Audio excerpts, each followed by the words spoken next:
¿Qué tal? Buenas noches, ¿cómo están? Vamos a esperar a que se conecten algunas personas, ¿sale?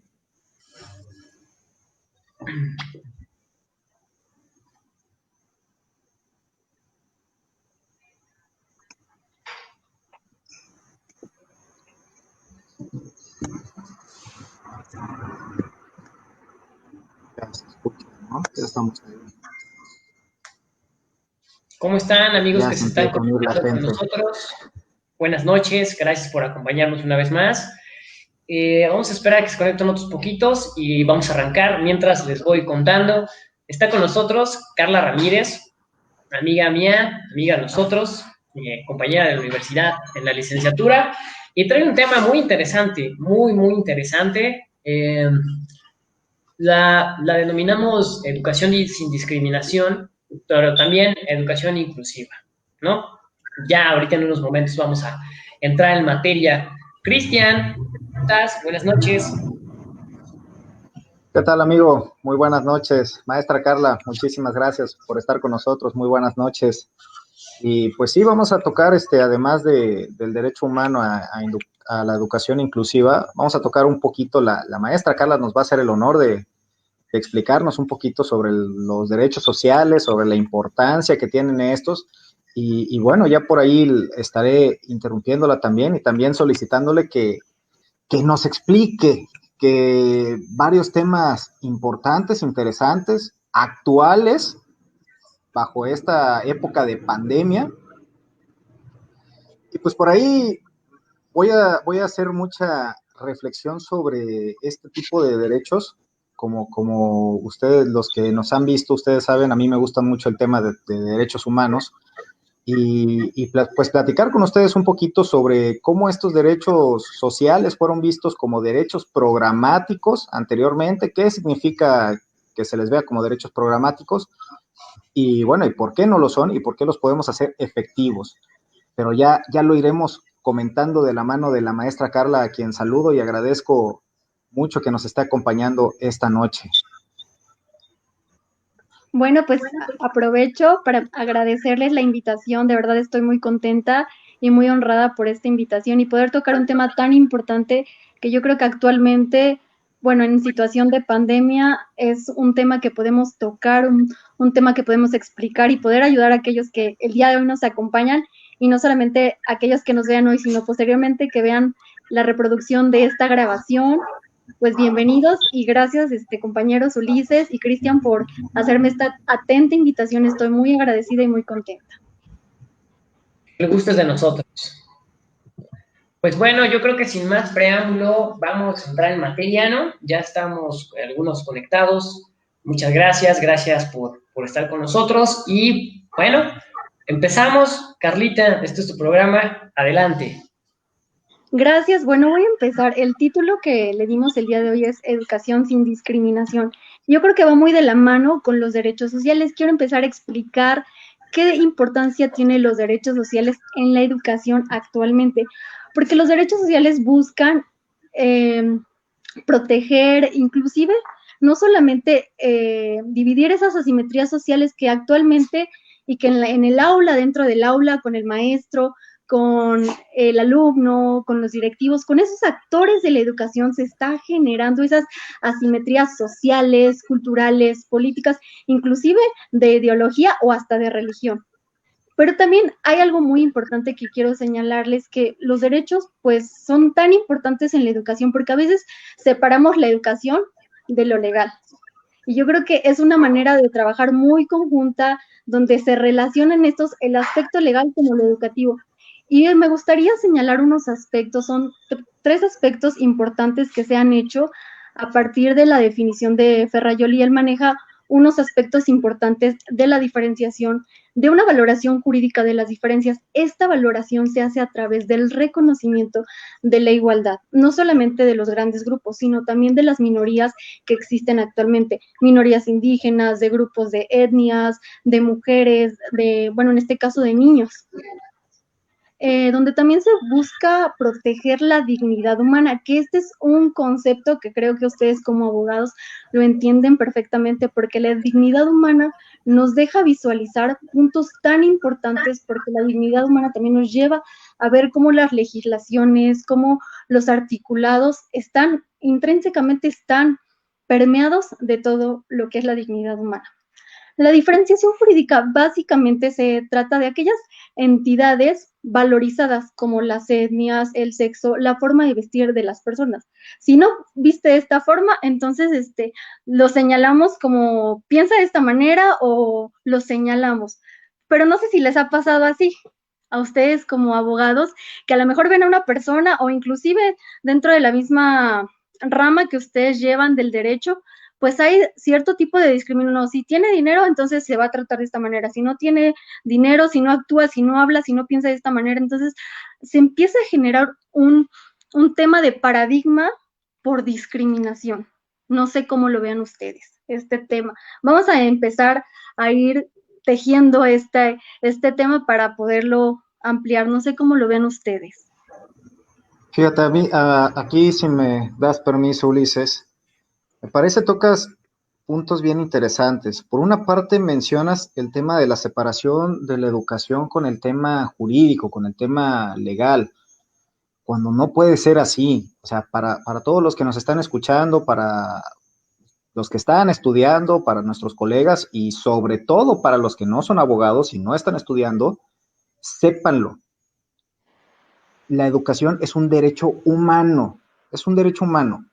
Y no nada más está en la Constitución Política de los Estados Unidos Mexicanos, artículo 3º, también está en otros tratados internacionales de los cuales el Estado mexicano es parte. Sepan que como derecho humano tiene un valor intrínseco y como derecho humano nosotros lo podemos hacer exigible a través de los mecanismos legales que tenemos a nuestra disposición. Pero es real esta separación de la educación y a veces de lo jurídico, por lo menos materialmente. Formalmente, pues no, porque pues, es un derecho humano al final del día. Pero materialmente sí pareciera haber esta disrupción, porque vemos la cantidad de violaciones que suceden día a día, que pareciera que las autoridades, quienes son las encargadas de proteger, de velar, de garantizar, de promover, pues no lo están haciendo de forma adecuada y están dejando pues de lado a muchísimos ciudadanos, a muchísimos jóvenes que al final del día, como sociedad, estamos interesados en que se desarrollen de forma educativa, ¿no? Si queremos una mejor sociedad, creo que la educación, todos vamos a estar de acuerdo que la educación es pilar fundamental para ello. La segunda cuestión que comentabas es el tema de la dignidad humana. Fíjate que, bueno, Marco es el experto nuestro invitado Marco era el experto con las referencias de los autores. Yo no recuerdo el autor, pero había un autor que decía, no sabes si un derecho es humano, porque hay varios derechos y no todos los derechos son derechos humanos o tienen esa calidad. ¿Quieres saber si un derecho humano, qué tanto protege o ayuda a salvaguardar la dignidad humana? Si ayuda o abona, entonces considéralo como derecho humano. Entonces la dignidad humana, al final del día, los derechos giran en torno a la dignidad humana. Son como que la dignidad humana es nuestro sol y los derechos humanos son todos los demás planetas que están ahí gravitando alrededor de él para protegerlo, digamos, por hacer una analogía muy rápida. Y por último, la discriminación, y mencionabas el caso de los abogados, y yo creo que la discriminación genera un efecto de segregación muy lamentable, pero que sucede. Y mencionabas el caso de los abogados, es muy cierto, Yo tenemos una amiga muy querida, a quien le mandamos saludos, a la licenciada Rocío, que tenemos pues diversas formas de ver este tema de si los abogados tendrían que guardar ciertas etiquetas, ciertas vestimentas. Yo, al igual que la licenciada Rocío, pienso que no tendría que haber una etiqueta formal de los abogados, ¿no? Sin embargo, sí, saludos, Chío. Sin embargo, pues en tribunales siempre me van a ver por lo menos con mi saco, ¿no? O sea, o con mi traje, porque también así fui entrenado. Y me gusta, al final del día también me gusta, pero pero digamos, si veo a un colega que no viste así, pues no le doy ningún trato diferente. Sin embargo, es cierto lo que sucede en tribunales, lo que sucede en juzgados. La verdad es que, inclusive a mí mismo, cuando voy vestido un poco más casual o sin traje y eso, el trato que recibo sí cambia en función, a comparación de cuando llevo mi trajecito, cuando llevo mi traje de 3 piezas o de 2 piezas. O sea, sí hay un tema acá importante. Y eso nosotros como abogados, Ahora imagínense, nosotros como abogados conocedores del derecho, que bien que mal nos podemos defender y alegar ahí mismo, pues, ¿por qué me estás dando un trato diverso al día de ayer? Pues nada más porque llevé un pantalón de mezclilla, por ejemplo, ¿no? Entonces, eso, trasládelo al tema de la educación y se maximiza. O sea, el problema es gravísimo. Lo que nosotros sufrimos como abogados por este tema de segregación, pues es nada. Realmente es una minucia en comparación con lo que los estudiantes viven día a día. Y sobre esto, ya te voy a estar haciendo varias preguntas, pero antes de seguir, pues también dar el pase al licenciado Ulises para ver cuáles son las apreciaciones de él. Gracias, Cris. Bien, es un tema muy, muy importante. Vamos apenas en los primeros pasitos de este tema que se está desarrollando. Discriminación, ¿no? Son dos temas, aquí yo lo abordo, ¿no? Educación, discriminación. En este tema de la discriminación es tan amplia que se aborda y que llega a todos los lugares, ¿sí? Profesionales inclusive. Entonces, hablar una cuestión de tema sin discriminación es precisamente lo que se quiere hacer, y no solamente con la educación, sino en todas las materias, en todos los aspectos, ¿no? La clase, acabo de salir de dar clase, por eso dije la clase. En el programa anterior hablamos el tema de reinserción social y hablábamos de las personas que saliendo precisamente de un centro de reinserción social son discriminados precisamente por sus antecedentes, ¿no? Entonces, aquí la cuestión es esa, ¿no? Yo creo que parte fundamental, está conectado este tema de la educación sin discriminación a la parte fundamental de cómo es que desde pequeños, la educación precisamente, estamos hablando desde el tema de preescolar hasta tema, pues ahora sí que de posgrado y toda esa parte, pero desde el tema en que desde la edad joven, desde edad más pequeña, se nos va metiendo este tipo de ideología y este tipo de perspectivas, ¿no? Al no discriminar. Yo creo que eso es esencial, pero ¿cómo enseñamos en las escuelas a no discriminar si a veces la propia escuela es la que te está discriminando? Como bien lo vamos a tocar o lo va a abordar la maestra Carla Ramírez. Entonces, bien, hasta aquí solamente esta observación. Creo que le doy el uso de la voz a la maestra. Adelante, por favor. Ok, y les hice estas preguntas porque hay cosas como lo que decíamos, ¿no? La forma de vestir, la forma de pensar, pero ya hay características o diferencias muy señaladas. En el caso, por ejemplo, como mujeres, ¿no? Tenemos que llevar un cierto tipo de vestimenta, de cosas, pero ya es por el hecho de ser mujer o, por ejemplo, una persona indígena.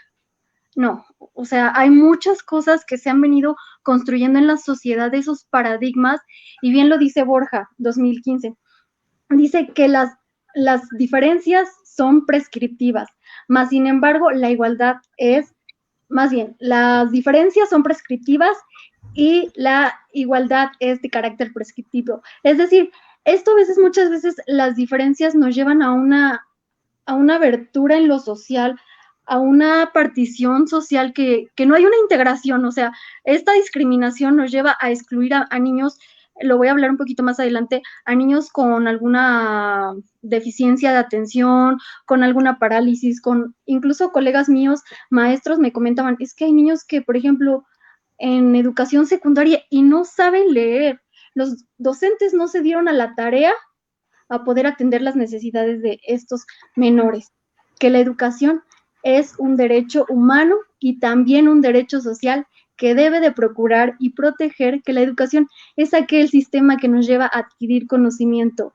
Entonces, si el ser humano no tiene eso, ya por eso los derechos sociales prevén eso, que sea una necesidad, el Estado tiene que prever educación para cualquier mexicano. Y en el artículo primero lo dice, ¿no? Que queda prohibida la discriminación, ya sea por tu condición de salud, por tu manera de vestir, tu manera de pensar.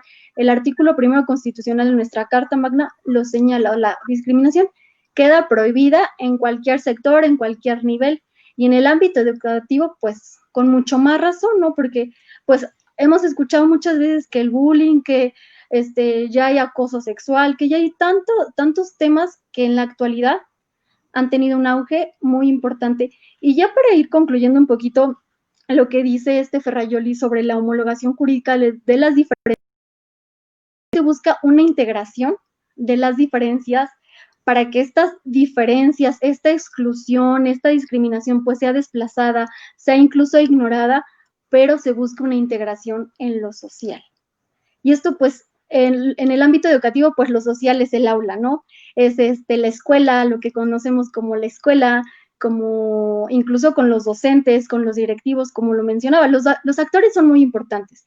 Los actores no solamente es el maestro y el director y a lo mejor los administrativos que están en la escuela, también los padres son un elemento muy importante, porque los padres son los que a lo mejor van a estar después de la escuela con los niños. Actualmente lo he visto, ¿no? No sé si han visto videos de que el papá ya le montó su escenario, su escritorio, para que el niño pueda tomar sus clases y se sienta como en clases. Y eso a mí se me hace una idea padrísima de parte del papá, porque el papá le está diciendo, no recuerdo, creo que en el artículo 32 de la Ley General dice, o el artículo 4, no recuerdo, ahorita les digo bien, pero dice que los padres mexicanos tienen que proveer la educación para los menores. Entonces es responsabilidad del padre llevar al hijo, que no solamente es irlo y dejarlo a la escuela, no, es también proveerle lo que requiere, útiles, materiales, a lo mejor sentarte con él a hacer una tarea. Todo eso implica el derecho a la educación y de no excluirlo, porque el papá también puede estar discriminando a su hijo no sentándose a hacer una tarea. También el hecho de que a lo mejor el niño no tenga acceso a una computadora, porque actualmente yo creo que eso es un tema de controversia que a lo mejor vamos a entrar más adelante en ello, que hay muchos niños que no tienen computadora. ¿Y cómo están tomando sus clases? Platicaba con un colega que me decía, es que mis niños no tienen computadora, ¿cómo voy a darles clase? Los niños bajan del cerro 2, 3 horas caminando, a veces llegan sin desayunar, a veces ni una computadora tienes, a veces ni zapatos tienen. ¿Cómo vas a generar Estado, gobierno, para proveer esa satisfacción de la necesidad básica, como es la educación? Y a los niveles obligatorios, ¿no? Que existen, primaria, secundaria. Sí, es un tema muy difícil en cuanto a, yo creo que esta pandemia nos vino a demostrar que el sistema educativo, los padres de familia no estaban preparados en este aspecto, ¿no? Y que, pues precisamente, pues sí, tenemos una base de educación pública, ¿no? Tenemos ahí la Secretaría de Educación Pública.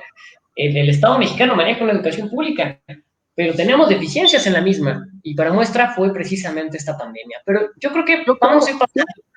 Mira, yo más bien sobre este tema me parece que nadie estaba preparado y que esta pandemia vino a ser un balde de agua fría. A ver, ¿qué pasó con nuestra labor como abogados? O sea, ¿cuántos meses no estuvimos realmente sin la capacidad de poder laborar, por lo menos en tribunales? También el sistema de administración de justicia federal y estatal fue un balde de agua fría. O sea, nada más vinieron a mostrarnos que no estábamos preparados.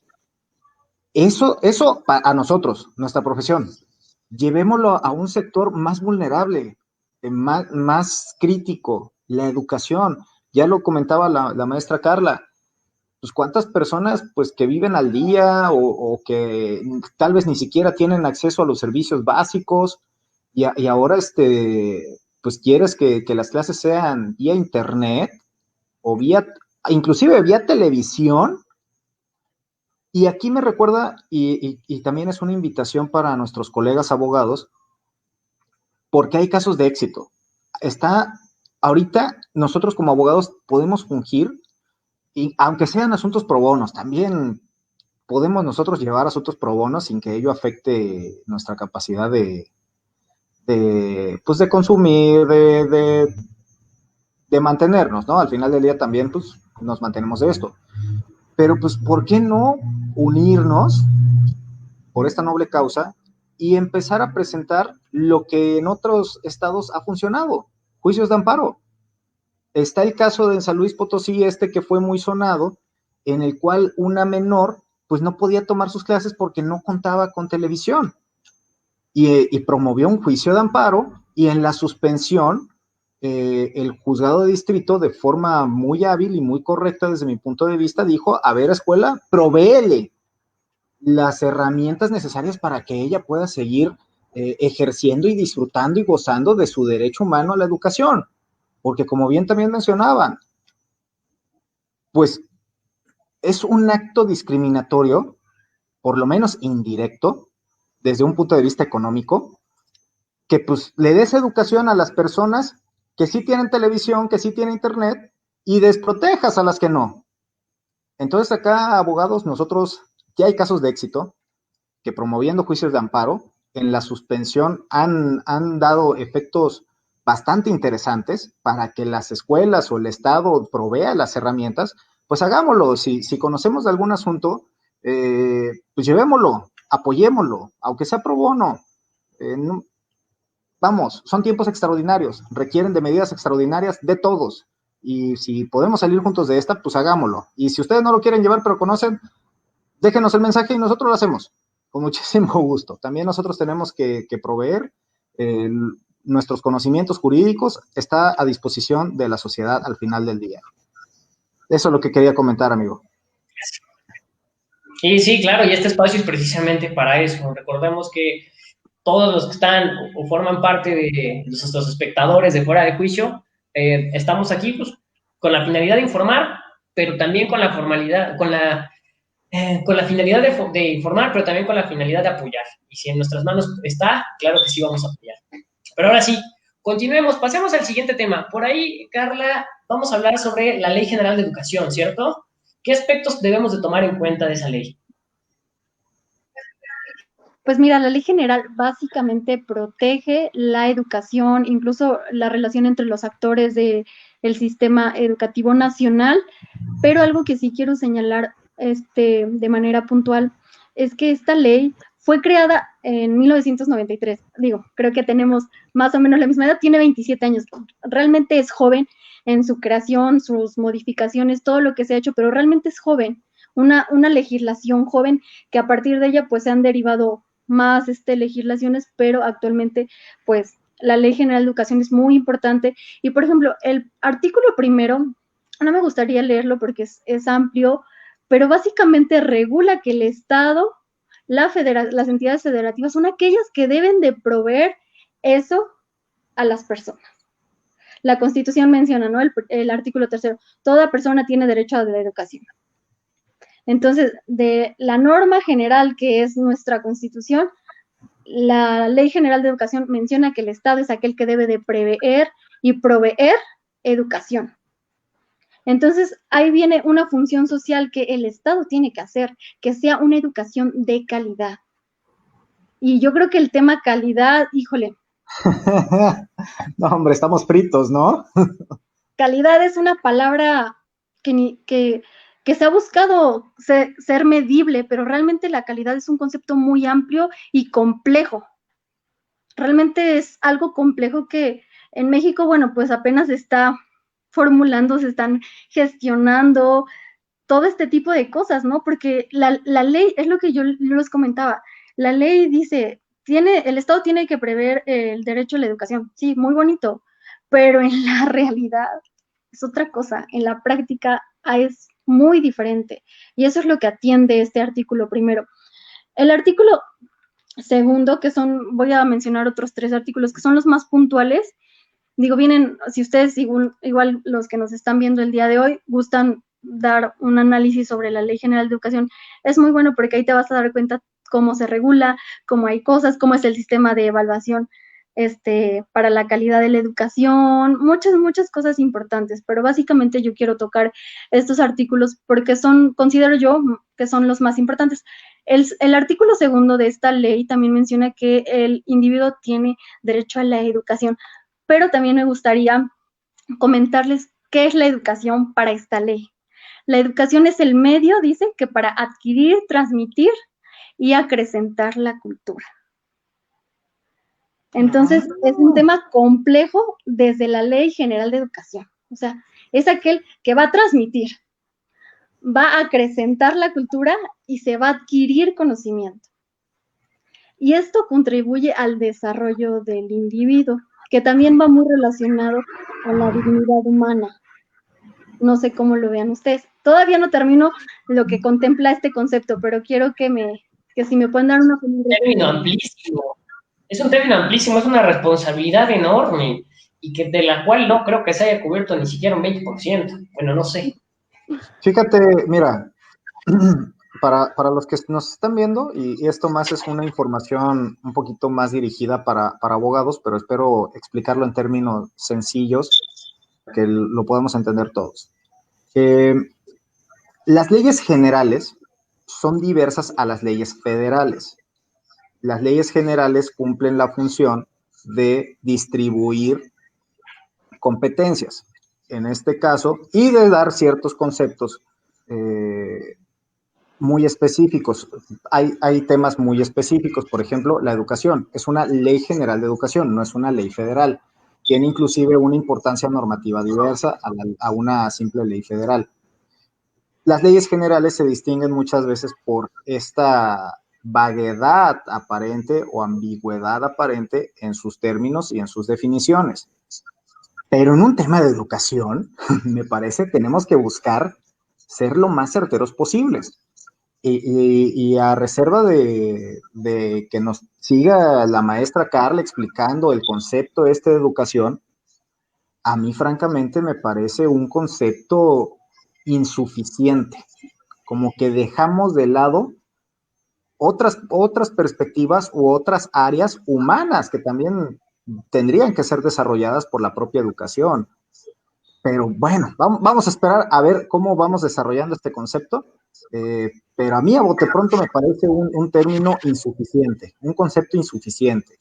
Además de vago, bueno, porque podremos decir, pues, ¿cómo calificamos la calidad? Por calificaciones, porque pues, los chamacos sacaron puro 9, puro 10 en los ordinarios, no hubo nadie en extraordinarios. ¿Cómo calificamos la calidad? Es complicado. Y decir que hay educación de calidad, pues también, ¿no? Pero me parece más fácil decir cuando no hay una educación de calidad, ¿no? Como que es más fácil decir, esta educación de plano no es de calidad. ¿Qué decir? Pues esta educación sí tiene una buena calidad, ¿no? Pero antes de pasar a la exposición, quisiera tocar el tema de los saludos, si me permiten. Valeria Ronova, saludos, Chris, muchas gracias.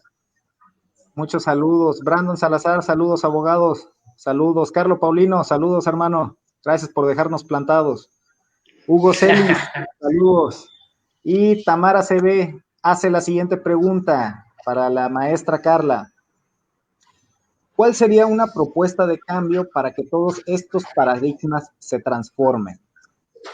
Yo creo que esa la vamos a tocar al final de este programa, ¿no crees? Sí, la dejamos guardada entonces. Yo creo que para el final del programa. Excelente, Tamara, bueno. eso Tamara, sí sirve para que Tamara nos veas todo el programa completo. ¿Ah? Bueno, entonces continuemos. Okay. Bueno, pues este concepto es muy amplio y de verdad viene en el artículo 2 y viene desglosado como ese proceso que tiene que ser continuo. Por eso la educación ahora ya se amplió, ¿no? Antes era hasta educación secundaria, tengo entendido, y ahora ya aumentó a la educación nivel media.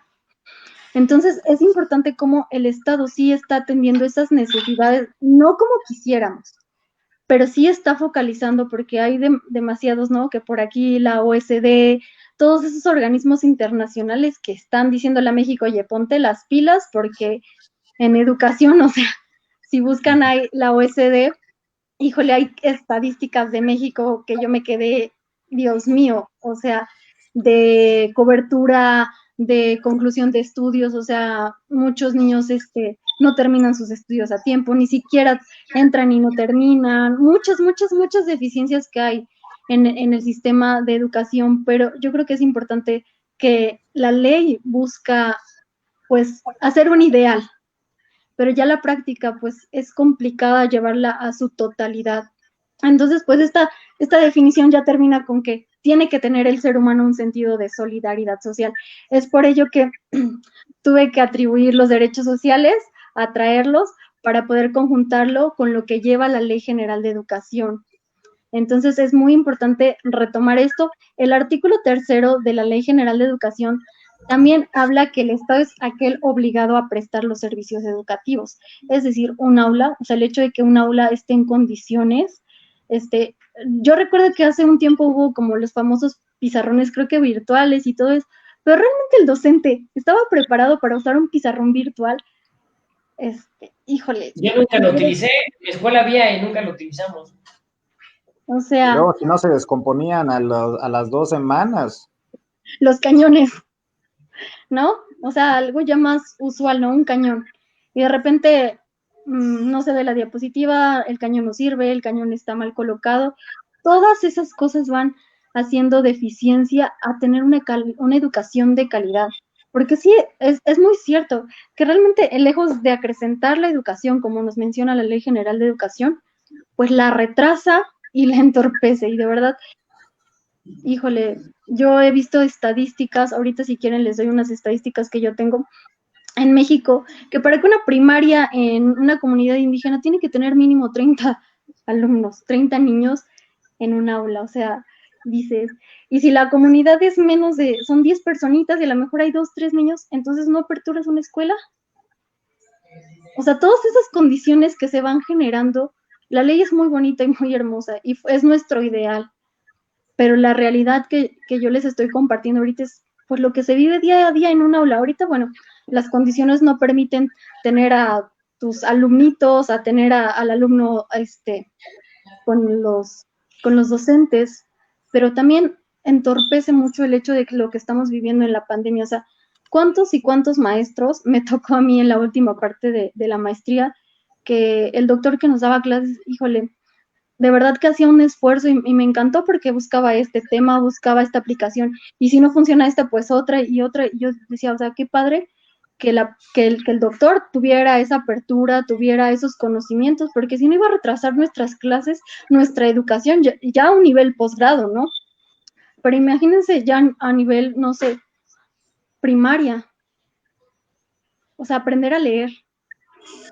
Como les comentaba, hay niños que están en secundaria, no saben leer, no saben hacer matemáticas básicas, sumar, restar, dividir, y los van pasando, como ahora ya no se puede reprobar, pues los van pasando con esas deficiencias, y el niño llega a universidad, o a lo mejor ya ni concluye sus estudios, y llega sin saber sumar, sin saber restar, sin saber leer. No sé qué piensan al respecto de esto. Pues para mí que es grave, o sea, y hace patente que el tema de educación merece una estrategia integral, de no dejar desprotegidos, pues tal vez a los alumnos o a los menores que viven pues en la sierra, que viven en lugares poco accesibles. O sea, a ver, si nada más hay 2 personas susceptibles de que les des educación primaria, no las desprotejas. No puedes aperturar una escuela, está bien, pero dales el transporte para que día a día se puedan mover a la escuela más cercana, a la que sea más, y eso hablamos, un tema de accesibilidad, porque esta es también una de las características que tienen los derechos humanos. No se puede quedar en carta de buenos deseos. Por eso antes se decía que los derechos sociales eran derechos programáticos. Antes se decía que los derechos sociales se tenían que cumplir en la medida de lo posible. O sea, si había lana, si había presupuesto. Ya pasamos de esa época a la actual, donde este tipo de derechos sociales son una realidad y son exigibles. Y una de las características o cualidades que tiene que cumplir el Estado en la prestación o en la forma en cómo protege, respeta y garantiza y promueve estos derechos humanos es la accesibilidad. ¿Y qué significa accesibilidad? Pues este tipo de facilidades. Por ejemplo, en este caso concreto, si la persona o los niños no tienen una escuela en su comunidad, porque pues nada más son 3 y pues por lana, por presupuesto y eso, no sale, no es rentable eso, está bien, pero no los desprotejas. Dales un servicio de transporte que día a día los esté comunicando, los esté llevando a la escuela y los esté regresando. Esa es la accesibilidad. Entonces, merece y si no cumple con ese requisito de accesibilidad, le podemos demandar al Estado que lo haga, ¿eh? Sí se puede. Entonces, sí merece, todo este tema de educación merece una estrategia integral por parte del Estado, por todos los entes y por supuesto también por nosotros. Sí, porque si no pareciera que pues es una cuestión, o más bien, tristemente es una cuestión económica, ¿no? Si el alumno tiene economía o una buena economía va a poder acceder a una buena educación. De lo contrario, no, ¿no? De lo contrario, si no hay una escuela cerca de su comunidad, si no tiene acceso a un transporte para acudir a la escuela más cercana, ¿sí? Pues es una persona que se va a quedar sin educación. Y qué triste que precisamente se tenga que de disponer de un recurso personal. Entonces, ¿dónde está la educación pública? ¿No? Y que sea gratuita, pública, gratuita, que muchas veces pues no es ni pública, bueno, no tanto gratuita, ¿verdad? Porque ya cobraron esta cuota, Las entonces cuotas. hay muchas cosas que se dan ya a nivel práctico. Pero también el artículo 4 me gustaría tocarlo porque en ese ya hay algo más denso, algo más concreto en cuanto a que el Estado también es el que está obligado a proveer esa educación, pero dice también el artículo 4 que es la obligación de los mexicanos hacer que sus hijos o pupilos accesen a esta educación. Entonces, el Estado tiene que brindarte educación, hay escuela, te brindo una escuela, te brindo docentes, te brindo lo necesario para que tú tengas las condiciones en teoría óptimas para que tú recibas educación, pero el padre es aquel que, como les decía, es un actor importante, que la Ley General de Educación también menciona que los padres son un actor importante dentro de la educación. O sea, papás, si hay papás que nos están escuchando, ustedes también son actores importantes de la educación para sus hijos en el nivel que se encuentren, sea kinder, sea primaria, sea secundaria, sea bachiller, que actualmente son los niveles que se requieren tener. Ya si es licenciatura o posgrado, bueno, ya son grados que uno decide más tener, pero el Estado debe de proveer estos grados académicos. Y menciona también que todos los habitantes del país tienen las mismas oportunidades de acceso al sistema nacional mexicano. Esa es nuestra teoría y suena muy bonito, que todos tenemos el derecho a accesar a este sistema nacional mexicano, a los libros de texto gratuito, o sea, a todo lo que implica el recibir una educación de calidad. Y esto de la educación de la calidad, inclusive es un tema, les comentaba, muy amplio, porque no se puede medir de si hay calidad o no hay calidad. O sea, no, hay parámetros que definen, hay estadísticas, hay datos numéricos que definen si hay calidad dentro de una escuela, porque la educación se tiene que llevar a cabo como lo estipula la Ley General de Educación, ese proceso de adquirir conocimiento. Hay otra parte en la Ley General de Educación que menciona que también se busca el progreso científico, que en México creo que está muy dormido ese asunto, o sea, la publicación, la innovación, todas esas cosas de un invento. En México creo que actualmente esas cosas están en pausa, pero también eso es lo que prevé el hecho de que el conocimiento no solo se quede en aprendí esto, sino que tú tengas la capacidad de innovar, la capacidad de hacer una publicación, o sea, todo lo que comprende la educación es algo complejo, pero realmente está regulado ya en nuestra legislación. O sea, no está fuera no es algo que apenas se va a hacer o que está por promoverse, no, ya está dentro de nuestra legislación. Entonces, si tú quieres publicar un libro, si tú quieres hacer una innovación, está aperturado eso para ti que nos está haciendo el día de hoy. Entonces, no sé qué piensan de esto, abogados. Fíjate, a mí a mí como abogado luchón, pues digo, híjole, es que también le pienso, a ver, por supuesto que, por ejemplo, ya mencionamos el tema de un tipo de discriminación indirecta por una cuestión económica por las personas o los niños que no tienen acceso a internet, una computadora, una televisión. Ya mencionamos que hay un caso de éxito, si no mal recuerdo es en San Luis, donde pues el tribunal le dice a la escuela, proveele el material adecuado para que pueda tener. Pero acá cuando tú mencionas, a ver, el Estado tiene la obligación, por una parte tiene la facultad también de la Rectoría de la Educación, ¿no? Del Estado mexicano propiamente, de señalar los lineamientos y cómo tiene que ser ese tipo de educación. Pero tiene parámetros muy marcados, tiene que cumplir con ciertos objetivos, es a lo que me quiero referir. Por ejemplo, este tema, ¿no? Y lo que tú decías, las cartas de buenos deseos, que les tienen que imponer o los tienen que preparar para innovar, o sea, para avanzar en el conocimiento científico y tecnológico.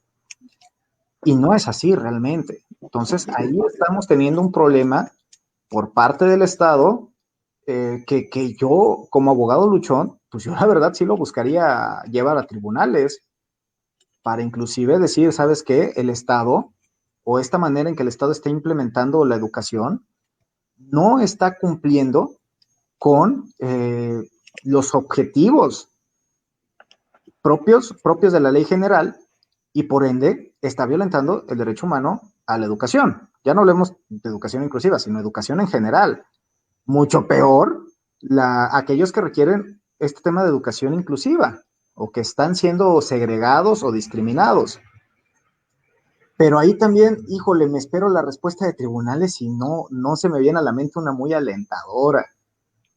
Entonces, es complicado, pero yo creo que tenemos que hacer la lucha, ¿por qué no?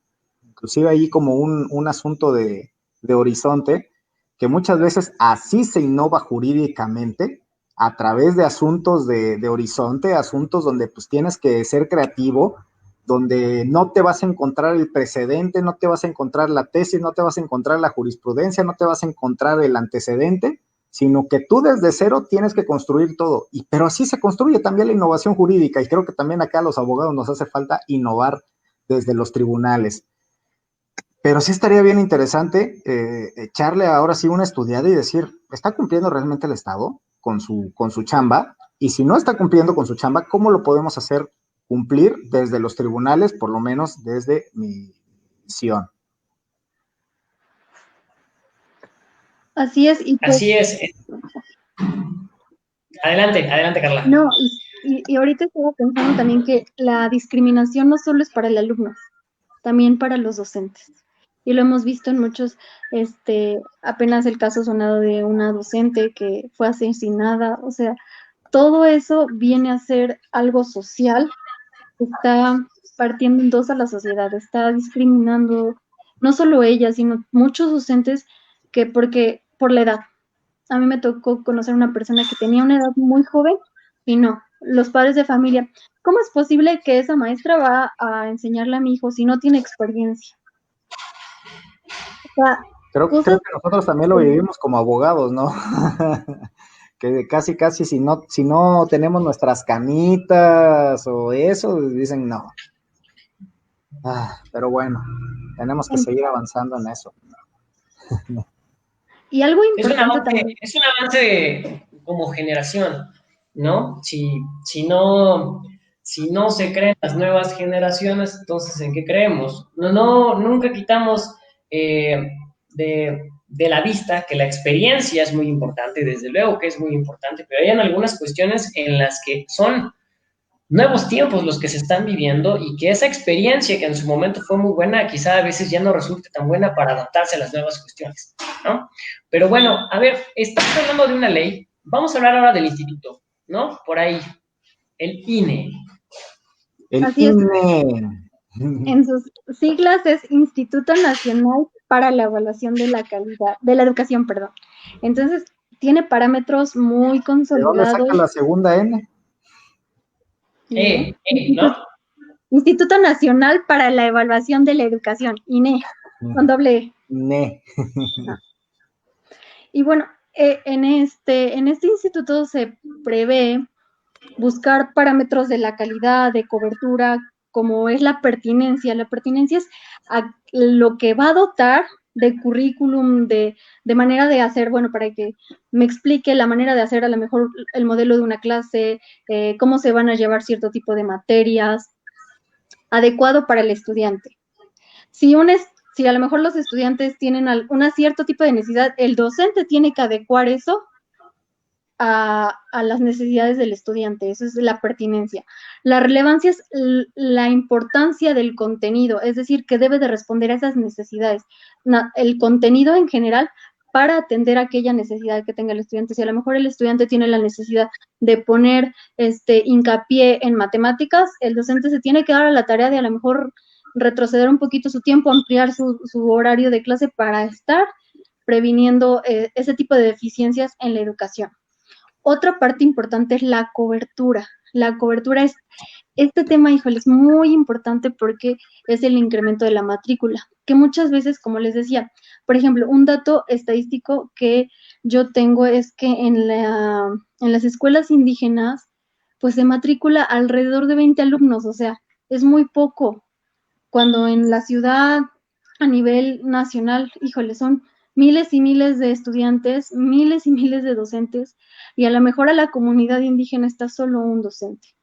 Y les digo que me platicaba con este colega que me decía, es que soy maestro de educación física, soy director, soy administrativo, soy el que limpia, porque está en una comunidad indígena. Y híjole, me dije, o sea, ¿cómo es posible que hagas todo? Dice, no hay más maestros, no hay un directivo, y yo tengo que hacer todas esas funciones para proveerles educación a mis niños, ¿no? Bueno, porque son de primaria.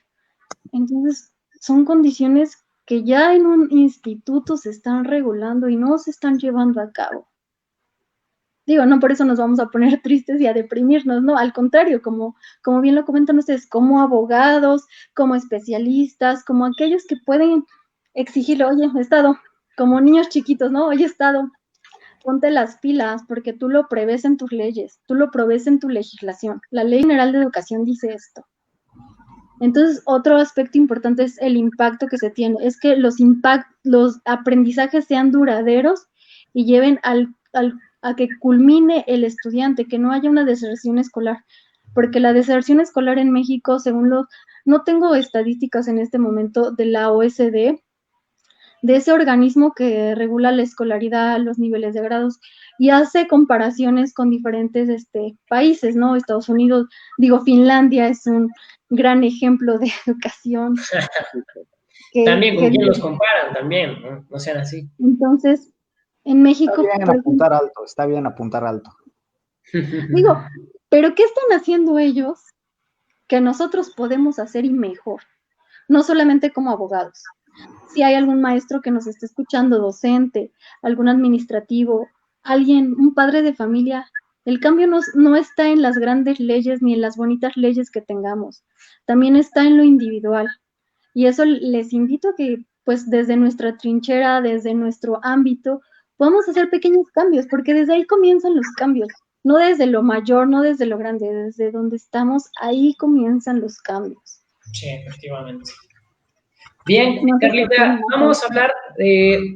Hay un método que nos vas a mencionar, el método USAER. Platícanos un poquito qué es esto. Así es, el método USAER es muy importante porque apoya, y se creó, no tiene mucho de haberse creado, pero este método se crea para eliminar las barreras de la educación y también provee psicólogos. Más que nada este método es para ayudar a los niños que tienen alguna discapacidad, alguna deficiencia para aprender. Entonces, este programa se encarga de poder atender esas necesidades y está regulado, lo pude conocer con alguien que está dentro de un método USAER y me dice, es que el psicólogo dice, se tiene que dar a la tarea de hacer una evaluación y darle un seguimiento al niño. Ok, ya detecté que tiene déficit de atención, como psicólogo, como experto, ahora voy a hacer un modelo para que el niño aprenda y para que el docente pueda llevar a cabo ese ese modelo. Y como les decía, por eso les digo que la importancia de esa unidad y de esa sincronía del padre, del docente, de los administrativos, del alumno también, porque ahí es donde el psicólogo presenta esta evaluación, hace sus test de cómo salió el niño, posteriormente se lo presenta al docente para que el docente lo esté llevando por esa línea, pero también el método SAER tiene que darle ese seguimiento. Entonces se me hace un método muy, muy importante que, pues, o sea, está previniendo eso, que existe la discriminación, no solamente en niños normales, ¿no? Bueno, niños que tienen alguna deficiencia, tal vez mental, y eso no está mal, pero los están incluyendo dentro de que pueda aprender con un niño que a lo mejor no tiene una deficiencia, o sea, se incluye eso, el método saber busca eso. También creo, bueno, también regula el libro rojo, me parece, que también ahí viene todo lo que contempla el método SAER, cómo se eliminan esas barreras sociales. Por ejemplo, una barrera social o una barrera educativa también puede ser el hecho de que no haya una rampa para una persona con silla de ruedas, no haya un elevador, oye, que a lo mejor la ventana no entra suficiente oxígeno, no entra suficiente aire para que pues el salón esté en un ambiente adecuado. Entonces, todas esas cosas ve el método SAER, es algo que me parece muy interesante. Sus siglas son la Unidad de Servicios de Apoyo para la Educación Regular, y bueno, pues están integrados maestros, directores, padres, toda la comunidad educativa. Perfecto. Yo desconocía este método USAER, pero se está aplicando. ¿Qué tiempo más o menos lleva aplicándose? ¿Nos dices? No tengo el dato exacto, pero no tiene mucho tiempo, porque yo, de hecho, estaba yo como investigando y dije, ¿qué onda con ese método? O sea, porque es nuevo, pero sí se está llevando a cabo y ya hay personal especializado que está atendiendo las necesidades de estos, pues, niños menores de edad que, por ejemplo, a lo mejor tienen problemas para aprender matemáticas. Entonces, se establece un modelo, por eso es lo que dice nuestra legislación, ¿no? Que el sistema se tiene que adaptar a las necesidades del alumno, no el alumno al sistema. Claro. Y ahorita vamos a entrar en materia de un caso concreto que no sé cómo vean ustedes o me digan ustedes. Sí, claro. Vamos al asunto, pero fíjate que, híjole, es que a mí todos estos temas de discriminación no sé por qué me mueven tantas emociones, ¿no? Porque sufriste bullying en la primaria, no es cierto. Ándale, puede ser también por eso. Bullying. Pero darse cuenta que hay tanta discriminación, porque digámoslo como es, tanta discriminación, tanta segregación por parte del propio sistema, pues la verdad es que es lamentable. E insisto, y aquí sí quiero ser un poquito enérgico en este llamado de atención, porque todas esas cartas de buenos deseos que están en las leyes, en las normas, en los reglamentos, donde ustedes quieran, en cualquier tipo de norma jurídica, todas esas cartas de buenos deseos son reprochables y reclamables. Entonces, a veces, porque yo lo he vivido en muchas aulas, en varias aulas, donde colegas abogados dicen, pero pues es que eso qué, o sea, ¿eso qué importancia tiene? ¿Es un buen deseo o es un artículo sin trasfondo, nada más a pantalla, no diré la palabra? Pero todos los artículos, cada palabra tiene un fondo, tiene un fin y es reprochable y es reclamable. Entonces, nuestra tarea como abogados es hacer exigible todas esas cartitas de buenos deseos, como con nuestra novia, ¿no? O cuando estamos conquistando a nuestra pareja, ¿no? Pues cuando le escribimos, no, hombre, eres la mejor y vas a ver, te voy a decir esto y te voy a dar esto, y que cuando empezamos ahí a flaquear o a no corresponder, me dice, oye, me dijiste que esto y el otro, pues, ¿qué onda? ¿Te pones las pilas o no? Y te pone las pilas, y si no, pues te deja, ¿no? O sea, te lo reprochó, te lo reclamó, te lo exigió. Pues más o menos así, o sea, todas nuestras cartitas de amor, todas estas cartitas de amor que hacen los legisladores, todas esas cartitas que hace el constituyente, todas esas cartitas que hacen las autoridades que emiten reglamentos, tienen valor. y como abogados es nuestro trabajo hacerlo valer. Gracias, amigo. Bien, ahora sí, vamos a entrar en materia muy, muy interesante. Nos trae un caso, ¿sí? Vamos a platicar del caso Citlali, ¿sí? Así es, pues fue muy sonado en el 2019, bueno, el año pasado, tiene muy poquito. Déjenme contarles, es una niña que tenía pues dos factores para ser discriminada, ¿no? Tenía síndrome de Down y aparte era indígena. Entonces, tiene las características perfectas para decir, no tienes por dónde escaparte para ser excluida, para ser discriminada.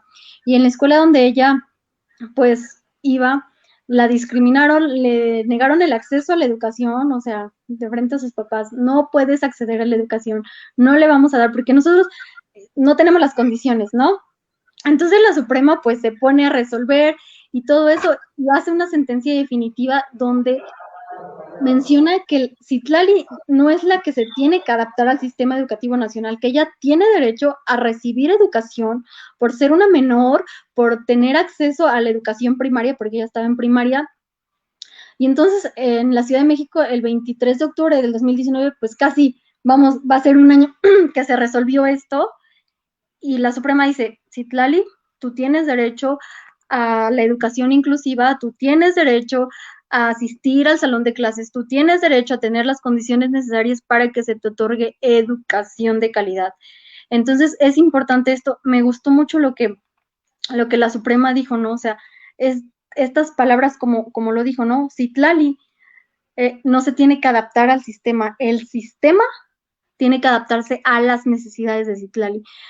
Y esto, o sea, si Citlali requiere un maestro especial, si Citlali requiere libretas especiales, si Citlali requiere mayor atención, se tienen que prever, porque ya la Suprema resolvió.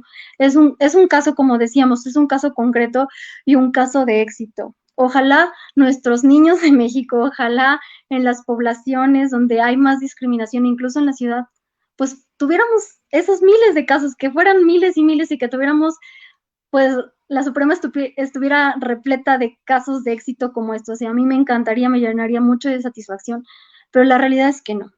La realidad es que hay muchos niños actualmente, digo, con la situación que estamos viviendo, la contingencia sanitaria que estamos viviendo, híjole, hay muchas deficiencias, hay mucho por hacer como abogados, como lo mencionaba, hay mucho todavía, mucho trabajo por hacer y pues este es el impacto, ¿no? Que está repercutiendo a nivel social.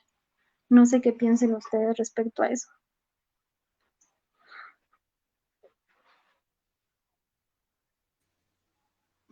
Tienes tu micrófono apagado, amigo Chris.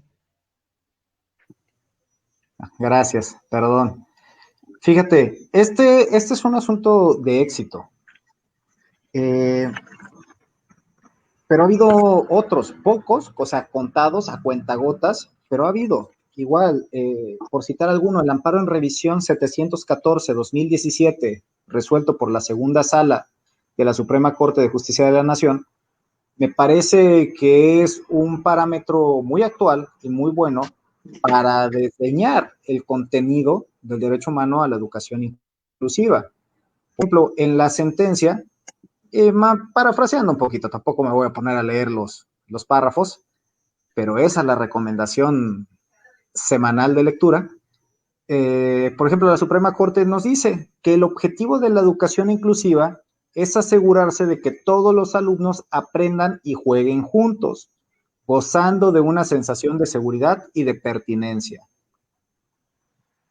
También nos dice, el planteamiento de integrar a todas las personas tiene por objeto poner fin a la segregación en los entornos educativos, garantizando que la enseñanza se imparta en aulas inclusivas. También nos dice, el derecho a la no discriminación incluye el derecho a no ser objeto de segregación y a que se realicen los ajustes razonables. Ya esta última parte de los ajustes, es decir, hey, tu sistema te adaptas. No es alumno con...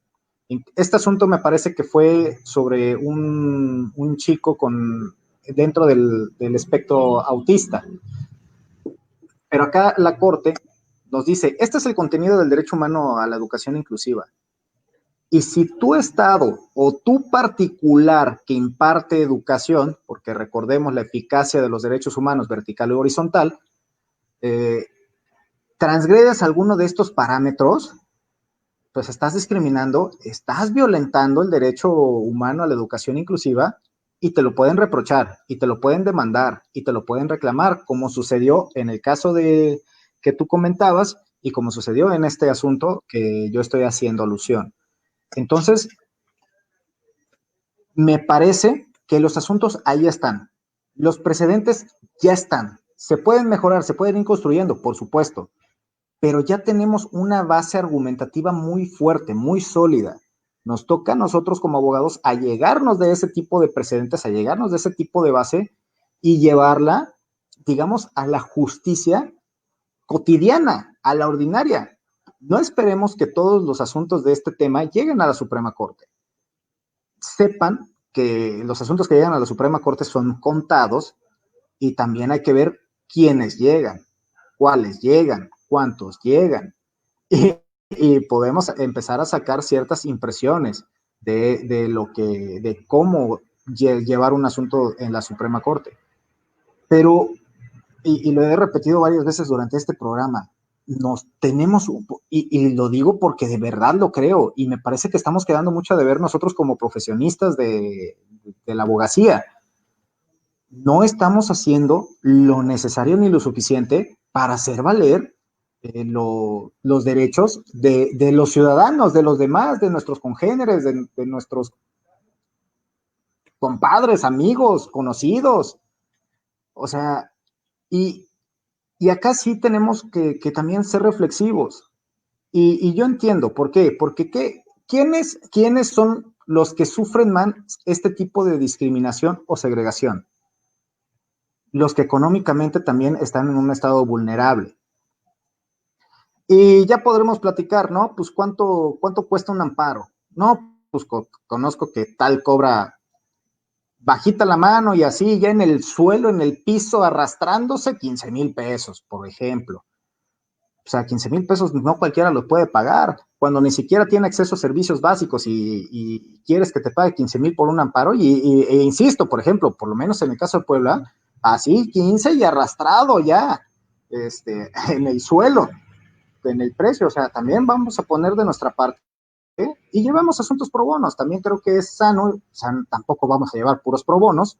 Tenemos este mal hábito, esta mala costumbre de necesitar comer, pero pues sí podemos llevar uno o dos en el cual hagamos patente y hacer valer los derechos de los demás ciudadanos. Entonces, tenemos una tarea importante, cumplimos un papel fundamental. Ya la maestra Carla nos dijo, está este precedente, yo les acabo de decir otro, y hay más, pero tenemos que buscarlos, y si no hay, los buscamos construir.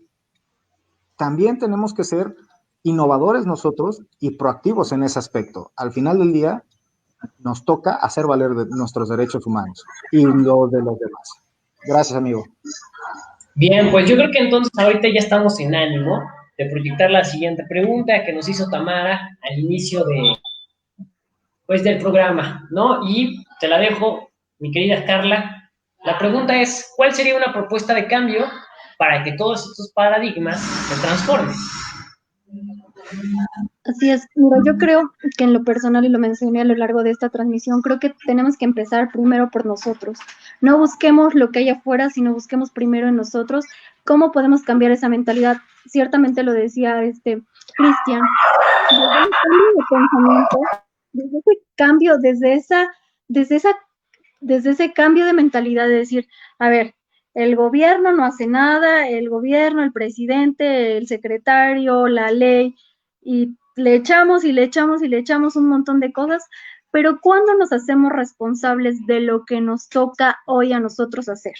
A mí como abogada, a mí como maestra, a mí como gestora de la educación, ¿qué me toca hacer desde donde estoy? A lo mejor estoy en una escuelita de 2 alumnos, a lo mejor estoy en la escuela de 100 alumnos, a lo mejor estoy en un centro escolar, a lo mejor estoy litigando. ¿Qué me toca hacer? Y yo creo que esos paradigmas empiezan en uno para que ese cambio vaya siendo generado a través de la sociedad, de nuestros compañeros, como lo mencionaba el compañero Cristian, o sea, hacer a lo mejor ayuda social, oye, a lo mejor aún escoges un caso al año para llevarlo, para darle seguimiento de alguien que no tiene los recursos, asesorar a alguien, decirle, oye, mira, a lo mejor tu hijo está teniendo discriminación, oye, en la escuela, no lo dejan entrar, o es como una Citlali. Hay miles de Citlalis en México. ¿Qué estamos haciendo para que ya no haya tantas Citlalis? ¿Qué estamos haciendo? Yo creo que esa sería mi respuesta desde lo personal. No sé si la pude responder, Tamara, pero creo que podemos empezar el cambio desde nosotros. Bien, y aquí también a lo mejor algo, la maestra Carla también es abogada, ¿sí? Y aparte, precisamente, se especializando en estos temas educativos, ¿no? Para quienes nos están viendo, es ella quien tiene el panorama de los dos lados, ¿no? El lado, parte de la abogacía y también la experiencia como profesor, ¿no? Tiene esta parte. Ahora, pues, yo creo que para mí sí quedó respondida, Carla, para mí sí quedó respondida esta parte y retomo las palabras de Cristian en el aspecto de que pues le quedamos a deber mucho como profesionistas a la sociedad, ¿no? Somos agentes sociales, entonces, en ese sentido, retomo la palabra de Cristian en el aspecto de que pues hagamos estos asuntos, tomemos estos asuntos y claro, no sé, las personas que nos están viendo, que ya sean padres, véanlo como que su hijo, ¿sí? Precisamente podría ser esa persona que pudiese ser discriminada, ¿no? Bien, yo creo que vamos ya se nos adelantó, Carlita, por ahí te está diciendo Tamara que muchísimas gracias. Vámonos a palabras finales, ¿te parece, amigo Cris? Adelante, vámonos. Bien, Comenzamos pues aquí con la invitada, ¿no? empezamos con la invitada, por favor, Carlita. Palabras finales respecto a este tema. Pues yo creo que la educación inclusiva empieza en nosotros, como padres, como docentes, como abogados, y lo más importante es prever a través de las legislaciones, tomarnos también de la mano con la legislación para que la educación y lo legal se conjunten y podamos tener pues un México con una educación de verdad de calidad, con una educación efectiva, una educación eficiente.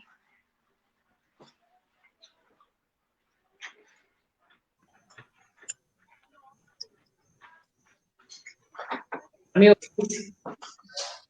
Creo que se te está cortando la señal. Pero bueno, voy yo. Pues en principio de cuenta, agradecer a la maestra Carla por acompañarnos aquí, por este tan interesante tema. Los que nos han acompañado en diversos programas saben que nuestra intención es acercar el derecho a la gente, no solo a los colegas o a los pasantes, sino también al grueso de la sociedad, ¿no? Yo personalmente creo que la primera barrera que se tiene para hacer valer nuestros derechos es que pues no los conocemos. Muchas veces no sabemos qué derechos tenemos y cómo vamos a defender un derecho si no sabemos que lo tenemos. Entonces, esa también es parte de nuestra función aquí en Fuera de Juicio. Nosotros buscamos eso, ¿no? Acercar y hacerles saber que cuentan con estos derechos, comentarles un poquito más o menos de qué va el derecho para que, pues, por ejemplo, ya la maestra Carla nos decía, si te ubicas en tal supuesto o tu hija está siendo discriminada o tiene algún padecimiento, alguna discapacidad y en la escuela le están negando el acceso o la están tratando de cierta o tal manera, que tú sepas que puedes hacer algo, que si no tienes a quién acercarte, pues aquí estamos nosotros con muchísimo gusto, estamos para apoyar. Y esa es nuestra misión al final del día, acercar el derecho al grueso de la población y por supuesto también conversarlo con nuestros colegas y con los pasantes si tienen alguna inquietud. Entonces, respecto a eso, muchísimas gracias, maestra Carla. Yo me gustaría comprometerla, maestra, para el tema muy, muy sonado, muy interesante que se está dando, la discusión que se está dando en el norte del país, que es sobre el PIN parental. Entonces, híjoles, ahora sí me gustaría comprometer a usted, maestra, que pues no nada más es abogada, sino que también se está especializando en todos estos temas de educación, que su maestría va en ese rubro, en esa área, pues que podamos planear algún programa y podamos comentar ese tema de PIN parental, de qué va, si es bueno, es malo, es violatorio, no es violatorio de derechos humanos, pues bueno, conocer la perspectiva, ¿no? También. Entonces, muchísimas gracias a todos por sintonizarnos, por vernos. Maestra Carla, muchísimas gracias por acompañarlos esta noche. Les agradezco la invitación y ya por último felicitarles por este gran programa que tienen Fuera de Juicio, yo ya lo sigo y de verdad que les felicito mucho y les reconozco su esfuerzo y su trabajo y que el objetivo de esto siga siendo cumplido. Felicidades. Oiga, maestra Carla, a ver, antes de que Ulises dé sus palabras finales y despide el programa, sus redes sociales, ¿dónde la encontramos? Me pueden encontrar en la página oficial que tengo, Carla Ramírez, y también tengo una página oficial, Mujeres Descubriendo Quién Eres. También soy conductora del programa Hombro con Hombro, martes, y también pertenezco como coordinadora de asuntos jurídicos en la Organización Mundial por la Paz, trabajando en proyectos para conservar un mundo de mejor paz para la sociedad y para cualquier persona en general. A ver, fueron 4 cosas, yo me perdí en la segunda. ¿Me fuera tan amable de repetirlas? Me encuentran en Facebook como Carla Ramírez. Ajá. Pero tengo actualmente un programa para mujeres que se llama Mujeres, Descubriendo Quién Eres en Facebook y en Instagram también. Oye, este grupo, ¿de qué va? Suena bastante interesante. ¿De qué va este grupo? Pues busca ayudar a la mujer de hoy a entenderse, a descubrirse a partir de valores, de principios. Entonces, por ahí va la mecánica de este proyecto. Padrísimo. Ok, pues entonces, personas que nos siguen, vayan, busquen la página. Dices que está en Facebook, ¿verdad? Así es.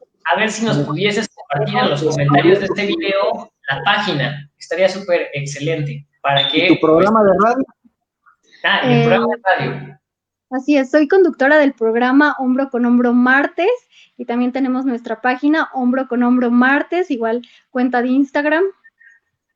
Perfecto, excelente. Te decía, nos regalas ahí tu página de Facebook de mujeres, descubriendo quién eres en los comentarios para que pues también te vayan siguiendo, vean de qué va tu programa. Y pues creo que ahora sí llegó el momento de retirarnos, de despedirnos. Muchísimas gracias. Siempre es un gusto estar con ustedes. Siempre se busca tener temas variados, temas distintos, temas que importen realmente, ¿sí? Lo que promovemos aquí es la información, ¿sale? Entonces, te lo agradezco muchísimo, Carla, es un gusto, de verdad, esta conversación estuvo excelente.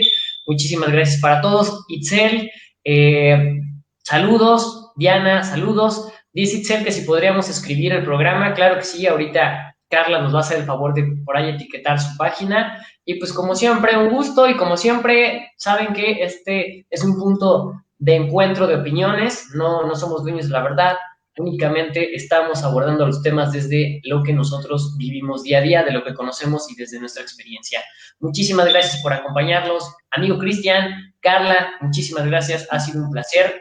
Que pasen un bonito fin de semana, un bonito viernes.